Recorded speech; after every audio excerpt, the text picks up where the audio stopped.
Study with नीलू। हम आज खसरे को और चेचक को पढ़ लेते हैं। हम वायरस से होने वाले रोगों को पढ़ रहे थे।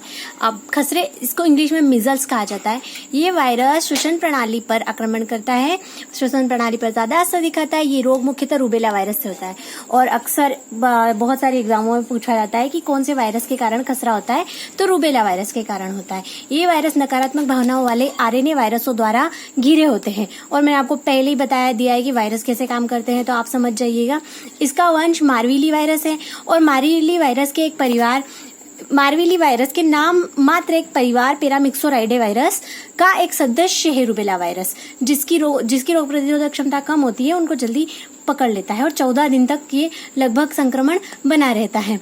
इसमें 6 दिन के बाद 19वें दिन तक इसका प्रभाव अधिक दिखाई देता है और इसमें 2 से 4 दिन पहले से शरीर पर दाने निकल आते हैं।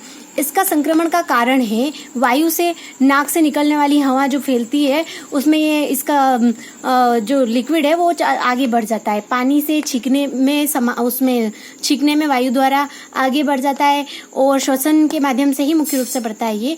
इसका लक्षण है बुखार, खांसी और इसमें बुखार 40 डिग्री सेल्सियस से 104 डिग्री फ़ारेनहाइट तक बना रहता है। बहती नाक, आंखें लाल हो जाती है और चकते लेट बनते हैं। अब देखिए, खास तौर पे खसरे के दानों को मैक्यूलोपापुलर एरिथेमेटिक्स दानों के रूप में वर्णित किया जाता है।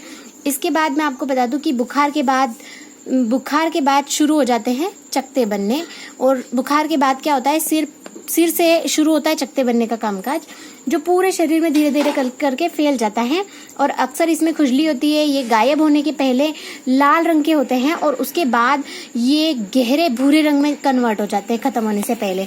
खसरे में निमोनिया, गंभीर डायरिया और कान में इन्फेक्शन मेनिंजाइटिस हो सकता है, व्यक्ति की मौत भी हो सकती है गहरे डायरिया के कारण। इसका निदान और उपचार, इसमें क्या होता है, समय रहते सही तरीके से उपचार ले लो। बुखार व दर्द कम करने के लिए आइबुफेन और एक्टिमिनोफेन, जिसको पीसीएम पैरासीटामोल कहते हैं, एक्टिमिनोफेन कहते हैं इसको।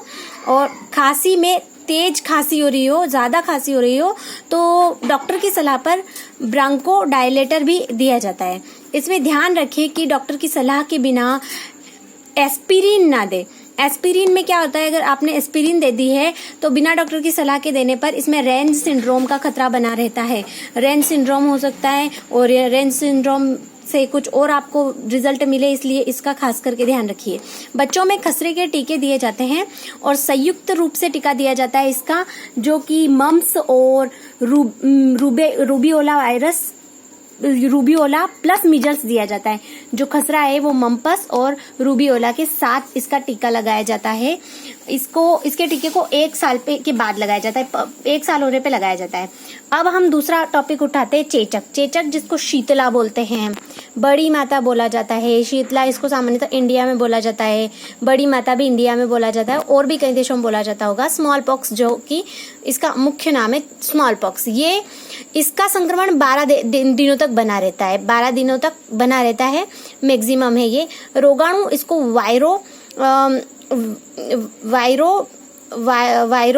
वायरोला वायरस जिसको कहते हैं, वायरोला वायरस पे काम करता है और उसमें भी वायरोला मेजर और वायरोला माइनर विषाणु काम करते हैं। वायरोला मेजर जो है, मेजर से ही समझ में आ रहा होगा आपको, ये थोड़ा भयानक होता है, ये मौत की ओर ले जाता है इंसान को। और वायरोला माइनर जो होता है, ये इससे व्यक्ति की मृत्यु नहीं होती। संक्रमण के बाद त्वचा के छोटे छोटे रक्तवाहिकाओं में फिर मुंह गले में जाता है। मतलब ये संक्रमण होता है तो त्वचा के छोटी छोटी रक्तवाहिकाओं में बढ़ते हुए और मुंह पे और गले पे सबसे पहले आ जाता है और उस पर सबसे पहले असर दिखाता है।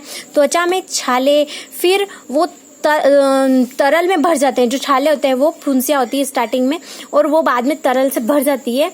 और ये जो मेजर वायरस है, ये मारक वायरस भी कहते हैं इसको, मेजर मारक वायरस, इसमें अंधापन भी हो जाता है।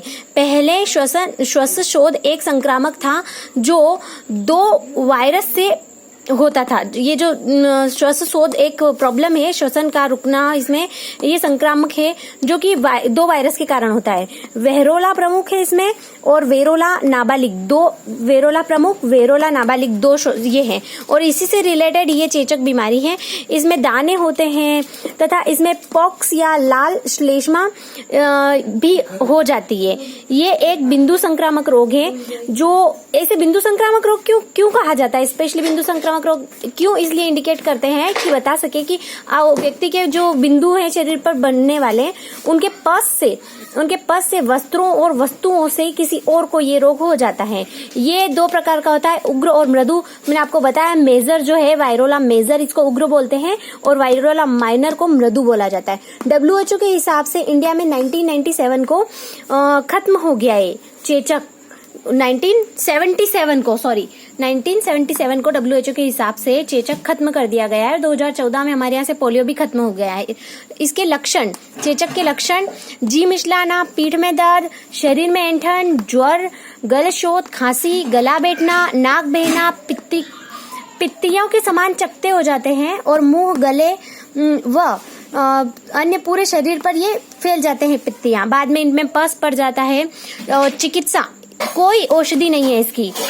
पस पड़ने पर पेनिसिलिन दिया जाता है, उसमें उत्तम उपचार, रोगी की बहुत ध्यान रखी जाती है। जो पपड़ी गिर जाती है वो बाद में छोटे छोटे गड्ढों के रूप में दिखाई देती है।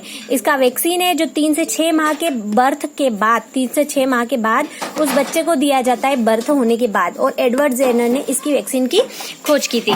आपको मैं बता दूं कि चेचक की वैक्सीन है, लेकिन मैंने आपको छोटी माता भी पढ़ाया था। छोटी माता की कोई वैक्सीन नहीं है और चेचक और छोटी माता में एक बहुत ही बढ़िया सा डिफरेंस है। चेचक की जो फुंसियां होती है, जो पस पड़ने वाली होती है, वो जब गिरती है तो वो दाने छेद छोड़ जाती है शरीर पर। लेकिन छोटी माता की जो फुंसियां होती है वो शरीर पर कोई जो दाग, कोई वो नहीं छोड़कर जाती है। वो सिर्फ स्किन, एक जैसी स्किन होती है, उसमें छेद नहीं दिखाई देता। यही इसका मेन डिफरेंस है। आपको ये वीडियो पसंद आई तो please like, share and comments कीजिएगा। Thank you so much.